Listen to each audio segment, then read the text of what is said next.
আসসালামু আলাইকুম। Launch travel with আপনাকে স্বাগত। আজকে শিডিউল নিয়ে হাজির হলাম। আজ 21শে নভেম্বর, রোজ বৃহস্পতিবার। আজকে ঢাকা থেকে যেসব নৌযান ছেড়ে যাবে তাই ভিডিওর মাধ্যমে দেখানোর চেষ্টা করবো। আশা করি পুরো ভিডিওতে সাথে থাকবেন। আর চ্যানেলে নতুন থাকলে সাবস্ক্রাইব করবেন, পাশে থাকা বেল আইকনটি অন করে দেবেন। কাজ শেষ করার পর আজকে প্রিন্স আওলাদ 7 পটুয়াখালী উদ্দেশ্যে ছেড়ে যাবে। প্রায় নতুন লাগতেছে আওলাদ 7কে। পুরোপুরি রং করা হয়েছে, তার পাশাপাশি কেবিনেরও কাজ করানো হয়েছে বেশ। সন্ধ্যা 7টায় ছেড়ে যাবে পটুয়াখালীর উদ্দেশ্যে। পতুতলা ঘাট হয়ে যাবে।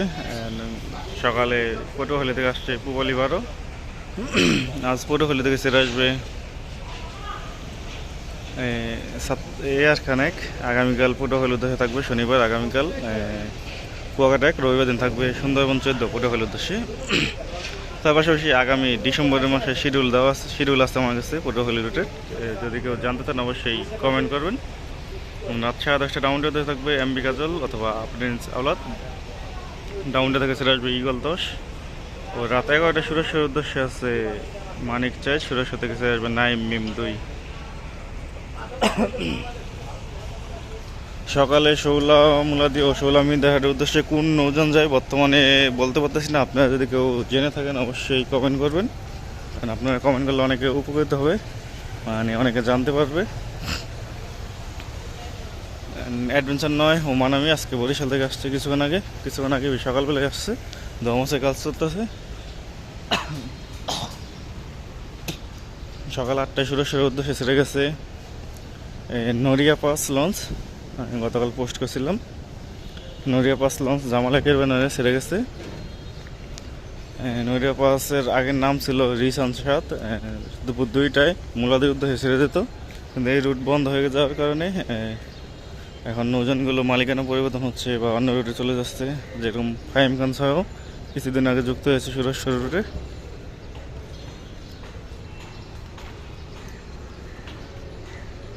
আগামীকাল শুক্রবার বরিশাল উদ্দেশ্যে থাকবে সুন্দরবন 15-16। শনিবার দিন থাকবে সুরভি 7 ও শুভরাজ 9। রবিবার দিন থাকবে পারাবত সিরিজের 2টি নৌযান। পটুয়াখালী ওইটা ভুল বলছি, মানে শুক্রবার দিন থাকবে কুয়াকাটা 1, শনিবার দিন থাকবে সুন্দরবন 14।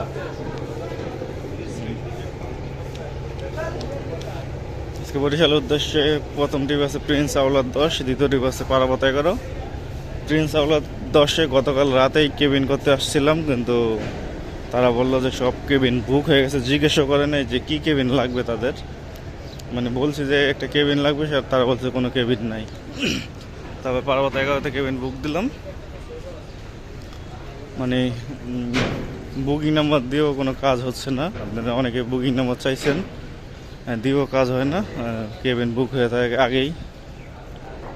এটা বুক হয় না কি সিন্ডিকেট করতেছে সঠিক জানা নেই। ফারহান 7, আল আরাফ 7, সোমনাথ 7 এক সিরিয়াল আছে।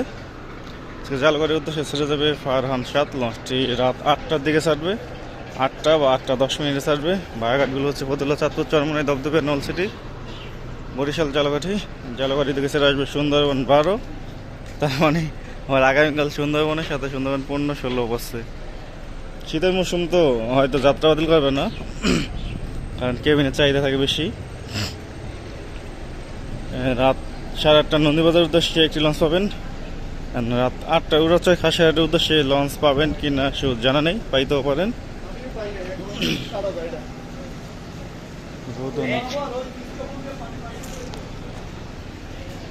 শৌলামুলাদের উদ্দেশ্যে আছে আল আরাফ 7, মানে সাবেক অভিযান 10। এর আগেরটি বগেছিল, দেখতে পাচ্ছেন আল আরাফ 7 লেখা। রাত 8:45 ছাড়বে এই লঞ্চটি। শৌলামুলাদি থেকে সন্ধ্যা 6:30 ছেড়ে আসবে মানিক 11। গতকাল মানিক 11 ছেড়ে গেছে শৌলামুলাদির উদ্দেশ্যে।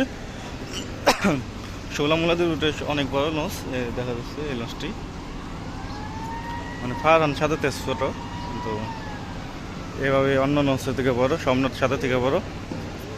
ভাষাঞ্চর উদ্দেশ্যে আছে সোমনাথ 7। লঞ্চ হিসাবে রাত 9:45। ভাষাঞ্চর থেকে বিকেল 5টায় ছেড়ে আসবে রাজংশ 10। আজকে বরগুনার উদ্দেশ্যে আছে অথই এক, লঞ্চটি ছাড়বে সন্ধ্যা 6টায়। বরগুনা থেকে ছেড়ে আসবে পুবালি এক। কেউ পারে চমক হিসেবে থাকছে আজকে সাত্তার খান এক, সম্ভবত মানে মেলকার কোম্পানি, মানে ওহাব শিপিং কোম্পানি সাত্তার এক লঞ্চকে কিনছে। এখন থেকে কেউ পারে উঠে চালাবে সম্ভবত। আজকে যাওয়ার কথা, তো দেখা যাক আজকে এখনো আসছে কিনা লাইনে, মানে ঘাটে আসছে কিনা প্লেজে। বেতুয়া চরপশনের উদ্দেশ্যে তাসরিফ সিরিজের দুটি নৌযান, প্রথম ডিপ আছে তাসরিফ এক, দ্বিতীয় ডিপ আছে তাসরিফ 3। এগুলো বায়াঘাটগুলো হচ্ছে দৌলত খান হাকিমউদ্দিন মঙ্গল শিকদার বেতুয়া চরপশন। বেতুয়া থেকে সেটা আসবে টিপু 14 ও ফারহান 6।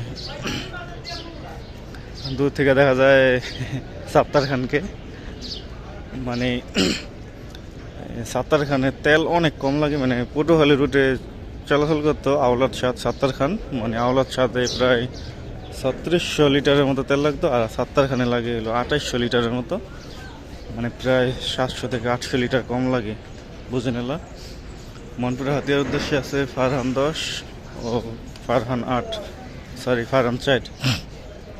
ফারহান 4 হলো প্রথম ডিবে, দ্বিতীয় ডিবে আছে ফারহান 10।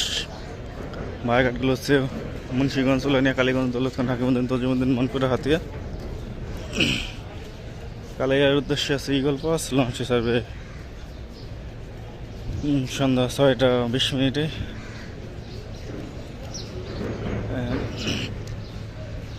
রেডসান পাস আছে চরমন্দাজের উদ্দেশ্যে সন্ধ্যা 6টা 45 ছাড়বে। গতকাল ইলিশের উদ্দেশ্যে ক্যাপ্টেন গেছে লঞ্চটি, মানে সাবেক সাকিন, মানে ইলিশের উদ্দেশ্যে ছেড়ে গেছে রাজারহাট বিট টিপে। লালমোহনের উদ্দেশ্যে আছে গোলাদেব শ্রীনগর 8, লঞ্চটি ছাড়বে সন্ধ্যা 7টা 10। লালমোহন থেকে ছেড়ে আসবে মানিক 9। দুলিয়া গঙ্গাপুর বোরহানুদ্দিনের উদ্দেশ্যে আছে গাজী সালাউদ্দিন, লঞ্চটি ছাড়বে সন্ধ্যা 7টার দিকে। বোরহানুদ্দিন থেকে ছেড়ে আসবে জামাল 9। ভোলাখিয়াগারের উদ্দেশ্যে আছে কর্ণফুলি 10, লঞ্চটি ছাড়বে রাত 8টা 45। ভোলাখিয়াগা থেকে ছেড়ে আসবে এমবি ভোলা। বসিরহাটের লঞ্চ কই গেল? বসিরহাটের লঞ্চ এখনো ঘাট প্লেজ আসেনি। অবশ্য চ্যানেলে শিডিউল দেওয়া আছে আজকে কার টিপ কে যাবে, চাইলে দেখে নিতে পারেন। বসিরহাট থেকে ছেড়ে আসবে জাকির সম্রাট 4। কেউ পড়ার উদ্দেশ্যে সাত্তার খান আছে, জামাল 8-এর টিপে যাবে।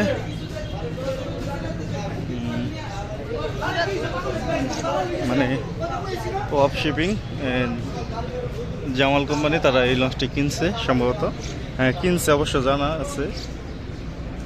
এখন থেকে কেউ পরে রুটে চলাচল করবে, আর জামাল 8 চলাচল করবে চাঁদপুর রুটে।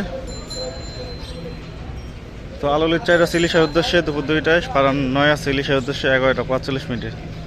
আর ওই পাশে আছে হলো নদীর ওই পার, এটা হচ্ছে মানিক 1 বোরহানুদ্দিন রুটের, আর এটা হচ্ছে মিরাজ 6, আর ওই পাশে আছে দোয়েল পাখি 1। তো আজকের মধ্যে শিডিউল আবার এখন শিডিউল নিয়ে হাজির হবো। সাথে থাকার জন্য অসংখ্য ধন্যবাদ।